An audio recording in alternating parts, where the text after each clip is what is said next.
दोस्तों अभी रिसेंटली हमें एक न्यूज़ सुनने को मिली है जो कि अमेज़ॉन की फ्यूचर ग्रुप से रिलेटेड डील के बारे में है। अब इसके ऊपर काफ़ी लोगों के मैसेजेस आए थे हमारे इंस्टाग्राम पेज के ऊपर कि इस न्यूज़ में एग्जैक्टली चल क्या रहा है एंड इस न्यूज़ के चलते क्या इफ़ेक्ट्स हमें देखने को मिल सकते हैं किन कंपनीज़ के ऊपर। तो आज की इस वीडियो के एंड पर हम आप लोगों के द्वारा मोस्ट कॉमन क्वेश्चंस जो कि हमारे इंस्टाग्राम पेज के ऊपर पूछे गए उनके आंसर्स को देने की पूरी कोशिश करेंगे एंड साथ ही साथ में डिटेल में देखेंगे कि एग्जैक्टली इस न्यूज़ के अंदर चल क्या रहा है। तो आप लोग इस वीडियो को पूरा एंड तक देखना ताकि आप मेरे हर एक इंपॉर्टेंट पॉइंट को अच्छे से समझ पाएँ। तो दोस्तों आर्टिकल के ऊपर डिटेल में जाने से पहले आप लोगों को यहाँ पर एक ओवरव्यू देना चाहूँगा इस कहानी का। तो आप यहाँ पर देख सकते हैं कि ये है अमेज़ॉन एंड ये है फ्यूचर ग्रुप।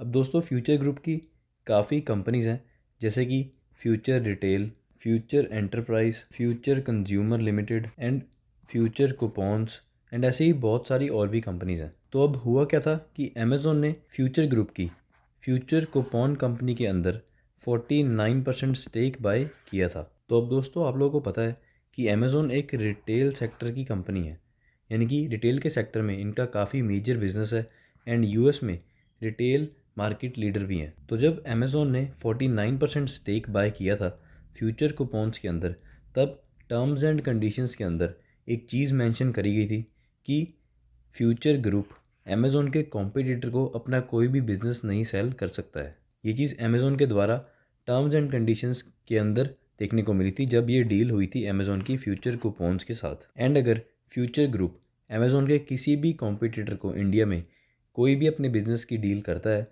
तो एक कॉन्फ्लिक्ट ऑफ इंटरेस्ट जनरेट हो जाएगा, क्योंकि वो भी रिटेल के सेक्टर में बिजनेस करते होंगे, हम भी यहाँ पर रिटेल के सेक्टर में बिजनेस करते हैं, तो काफ़ी इश्यूज़ हो सकते हैं। एंड दोस्तों आप सब लोग जानते हैं कि बाद में फ्यूचर ग्रुप ने जो फ्यूचर रिटेल कंपनी है जिनके अंडर बिग बाज़ार भी आता है, राइट, तो फ्यूचर रिटेल के एसेट्स रिलायंस इंडस्ट्रीज़ को बेच दिए फ्यूचर ग्रुप ने, क्योंकि उनकी हालत बहुत ख़राब हो चुकी थी, कंपनी के ऊपर डेट काफ़ी ज़्यादा बढ़ चुका था, तो बिज़नेस ऑलमोस्ट बंद होने की कगार पे था। इसलिए कंपनी को काफ़ी बड़ी इन्वेस्टमेंट्स की ज़रूरत थी, जिसके लिए रिलायंस इंडस्ट्रीज सामने आई एंड फ्यूचर ग्रुप ने ये डील कर ली। बट अमेज़ॉन ने इस डील को रोकने की कोशिश करी, क्योंकि यही चीज़ को बोलकर कि हमने 49% स्टेक बाय किया था आपकी फ्यूचर कूपन कंपनी के अंदर, जिसके अंदर टर्म्स एंड कंडीशंस के अकॉर्डिंग आप अपनी किसी भी कंपनी का बिजनेस जो कि रिटेल सेक्टर से रिलेटेड है, जैसे कि हम रिटेल सेक्टर में ऑपरेट करते हैं, तो हमारे कोई भी इंडिया में कॉम्पिटिटर को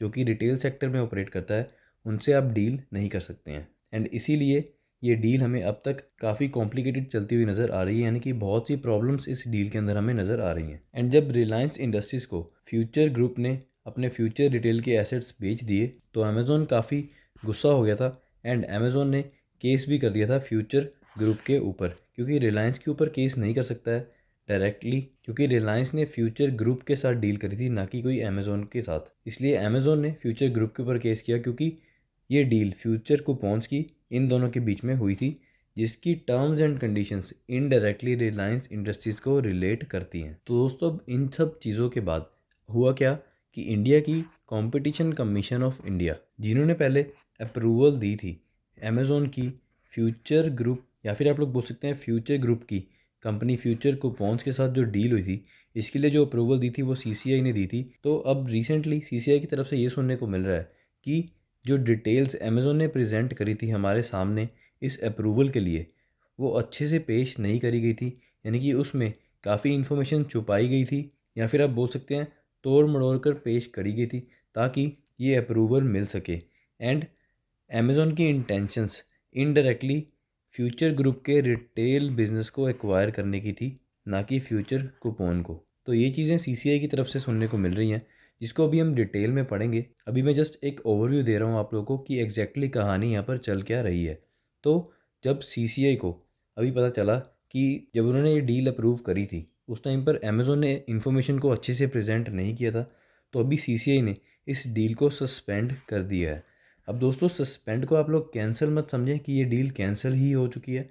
सस्पेंड का मतलब है कि अभी कुछ देर के लिए पॉज लगाया गया है इस डील के ऊपर एंड इन्वेस्टिगेशन स्टार्ट करी है सीसीआई ने। तो अगर इन्वेस्टिगेशन के बाद सच में अमेज़ॉन को दोषी पाया जाता है कि उन्होंने इन्फॉर्मेशन को सही से प्रेजेंट नहीं किया था, तो ये डील कैंसिल भी हो सकती है। एंड अगर ये डील कैंसिल हो जाती है फ्यूचर कूपन वाली, यानी कि जो 49% स्टेक अमेज़ॉन ने बाय किया था वो कैंसिल हो जाता है, तो उसके बाद रिलायंस इंडस्ट्रीज़ की जो फ्यूचर ग्रुप के साथ डील है यानी कि फ्यूचर रिटेल के साथ, उसको एक क्लीन चिट मिल सकती है। जो अमेज़ॉन बीच में अपनी टांग अड़ा रहा है तो अमेज़ॉन उसमें से बाहर हो जाएगा एंड ये डील फुली कंप्लीट हो जाएगी, जिसके कारण हमें future retail and Reliance industries के अंदर तेज़ी भी देखने को मिल सकती है। दोस्तों ये एक ओवरव्यू चल रहा है आज की इस न्यूज़ का। अभी हम डिटेल में पढ़ेंगे इस न्यूज़ में, क्योंकि बहुत से इंपॉर्टेंट पॉइंट्स हैं आर्टिकल में जिनको पढ़ना काफ़ी ज़रूरी है। तो दोस्तों डिटेल में सबसे पहले हेडलाइन की बात करें तो आप लोग देख सकते हैं वही हेडलाइन यहाँ पर देखने को मिल रही है कि CCI सस्पेंड्स अमेज़ॉन्स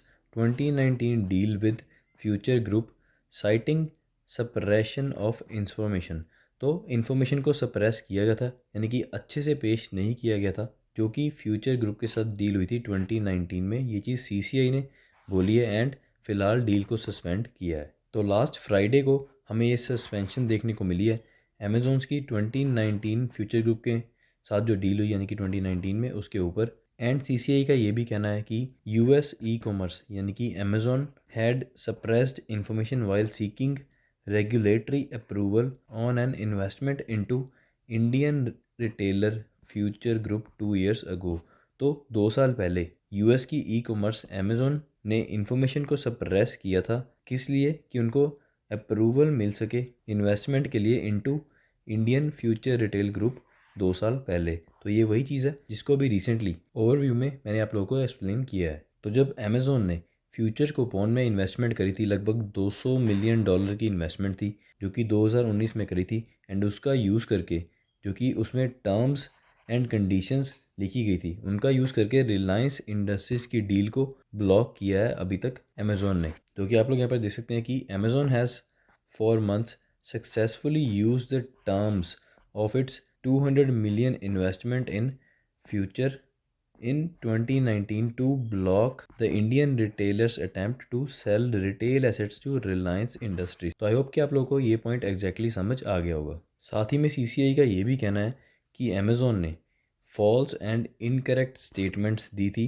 जब ये डील होने जा रही थी वाइल सीकिंग अप्रूवल्स। तो वही बात अगेन रिपीट हो रही है कि इन्फॉर्मेशन को सप्रेस किया, फॉल्स एंड इनकरेक्ट स्टेटमेंट्स दी अप्रूवल के लिए, एंड इसी चीज़ों के चलते CCI ने 2 बिलियन रुपीज़ यानी कि आप लोग बोल सकते हैं लगभग 200 करोड़ का फ़ाइन भी US कंपनी यानी कि अमेज़ॉन के ऊपर यहाँ पर इम्पोज किया है। एंड साथ ही साथ में जो अप्रूवल थी उसको भी सस्पेंड कर दिया है। एंड सस्पेंशन के साथ एक चीज़ बोली है कि Amazon will be given time to submit information again to seek approvals. तो अगेन अगर अमेज़ॉन को अप्रूवल चाहिए तो उनको इन चीज़ों को क्लियर करना होगा, सारी इन्फॉर्मेशन फिर से सबमिट करनी पड़ेगी। ये चीज़ CCI ने यहाँ पर बोली है। एंड इसके इफ़ेक्ट की बात करें तो दोस्तों इफ़ेक्ट क्लियर है कि अगर ये डील कैंसिल हो जाती है तो रिलायंस के लिए काफ़ी ईजी हो जाएगा उस डील को कंप्लीट करना, यानी कि फ्यूचर रिटेल में जो काफ़ी बड़े स्टेक बाय किए थे रिलायंस ने, उस डील को कंप्लीट करना काफ़ी ईजी हो जाएगा रिलायंस के लिए, क्योंकि अभी तक सारी प्रॉब्लम्स